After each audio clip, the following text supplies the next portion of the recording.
नाशिक जिल्ह्यातील आदिवासी बहुल तालुक्यामध्ये भूकंप सदृश धक्के जाणवलेले आहेत। नाशिकच्या पेठ, हर्सुल, सुरगाणा या भागात रात्री भूकंप सदृश धक्के जाणवलेले आहेत।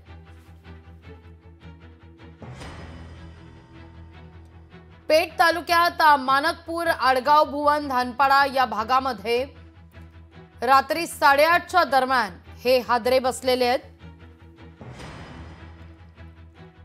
विशेष म्हणजे भूकंपाच्या धक्क्यांची कुठलीही नोंद नसली तरी स्थानिक तहसील कार्यालयाकडून जिल्हा प्रशासनाला माहिती सादर करण्यात आलेली आहे। अचानक धक्के जाणवू लागल्याने या भागात भीतीचं वातावरण आहे। जमिनीखाली सतत होणाऱ्या हालचालींमुळे हे धक्के जाणवत असल्याचं भूगर्भशास्त्रज्ञांचं मत आहे।